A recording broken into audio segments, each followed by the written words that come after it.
Hallelujah, praise the lord. প্ৰভু যীশুৰ মধুৰ নামত আপোনালোক সকলোকে স্বাগতম জনালোঁ। আশা কৰোঁ আপোনালোক সকলোৱে ভালে আছে। প্ৰিয় বিশ্বাসীসকল, সুন্দৰ দিন সুন্দৰ বতৰ ঈশ্বৰে আমাক দিলে, তাৰ কাৰণে ঈশ্বৰক ধন্যবাদ দিওঁ। আজি দিনটোৰ আৰম্ভণিতে আমি ঈশ্বৰৰ বাক্য চাওঁ। আজি বাক্য আমি লৈছোঁ গীতমালা ৯৫ অধ্যায়ৰ ২ আৰু ৩ পদ। সুন্দৰ ঈশ্বৰৰ বাক্যই আমাৰ কাৰণে কৈছে, আহা আমি ধন্যবাদেৰে তেওঁৰ আগলৈ যাওঁ হওক, আৰু স্তুতি গানেৰে তেওঁৰ আগত আনন্দ ধ্বনি কৰোঁ হওক, কিয়নো জিহুৱা মহান ঈশ্বৰ আৰু আটাই দেৱতাবোৰৰ ওপৰত মহান ৰজা। Hallelujah, praise the lord.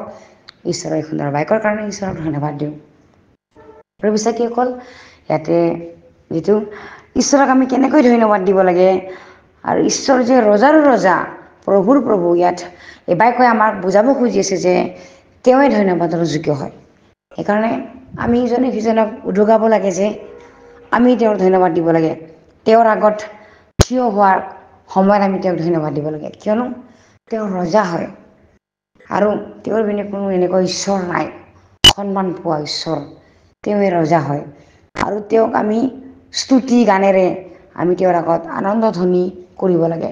বাক্য এইটোৱে কৈ আছে যে আমি তেওঁক গানেৰে স্তুতিৰে তেওঁৰ আগত আমি আনন্দৰে তেওঁৰ আগত আমি উপস্থিত হ'ব লাগে, কাৰণ তেওঁৱে ৰজা হয়, তেওঁৱে স্তুতিৰ যোগ্য হয়। প্ৰিয় বিশ্বাসীসকল, আমাৰ সন্মুখত যদি কোনোবাই আমন জীৱনকৈ বহি থাকে, আমন জীৱনকৈ নিৰাশ মনেৰে বহি থাকে, তেনেহ'লে আমাৰো মনবিলাক আমন জীৱন হ'ব। কিন্তু তেওঁ যে আমাৰ ৰজা হয়, তেওঁ আমাৰ পিতৃ হয়, তেওঁৰ সন্মুখত আমি কেনেকৈ আমন জীৱনকৈ থাকিম? তেওঁ আমাক জীৱন দিছে, তেওঁৰ পুত্ৰক বলিদান দি আমাক জীৱন দিছে, আমাক অনন্ত জীৱন দিছে, যিটো কেতিয়াও শেষ নহয়। তেনেহ'লে সেই জীৱিত ঈশ্বৰৰ সন্মুখত আমি কেনেকৈ আমন জীৱনকৈ থাকিম?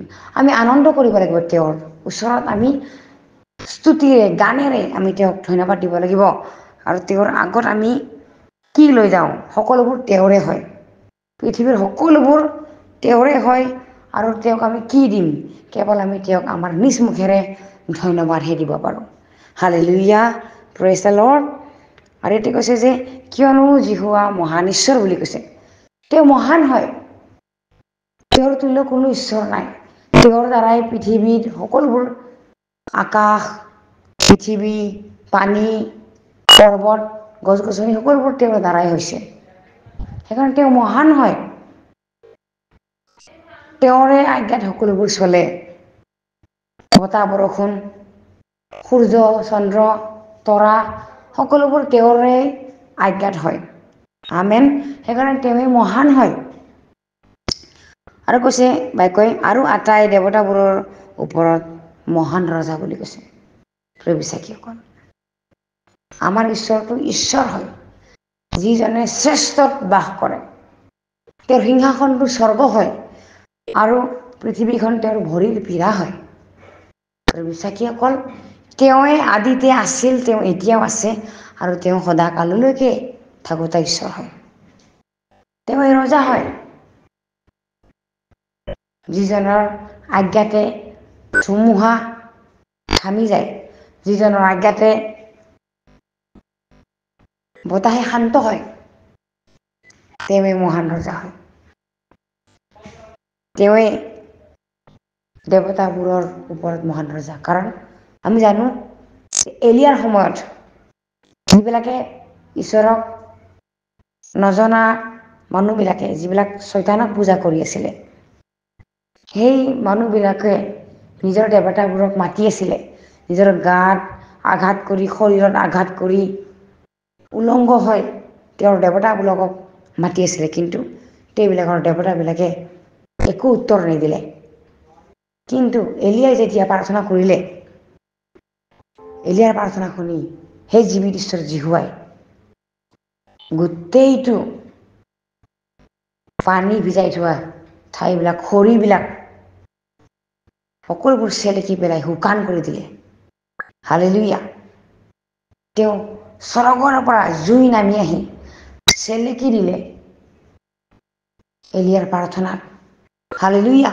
কিন্তু যিবিলাকে দেৱতাবোৰক মাতি আছিলে, নিজৰ শৰীৰত কাট কুট কৰি উলংগ হয় ৰাতিপুৱাৰ পৰা গধূলিলৈ তেওঁবিলাকে একো উত্তৰ নাপালে, কিন্তু সেই জীৱিত ঈশ্বৰ জিহুৱাই এলিয়াৰ প্ৰাৰ্থনা শুনি উত্তৰ দিলে।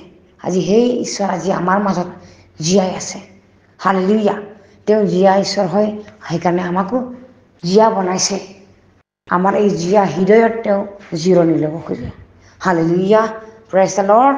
মই বিশ্বাস কৰোঁ এবেকৰ যোগেদি আপোনালোক সকলোৱে আশীৰ্বাদ প্ৰাপ্ত হৈছে বুলি। আহক আমি একেলগে প্ৰাৰ্থনা কৰোঁ। ধন্যবাদ ধন্যবাদ ধন্যবাদ প্ৰভু। তুমি ধন্যবাদৰ যোগ্য, প্ৰশংসাৰ যোগ্য, দয়ালু ঈশ্বৰ, কৃপালু ঈশ্বৰ।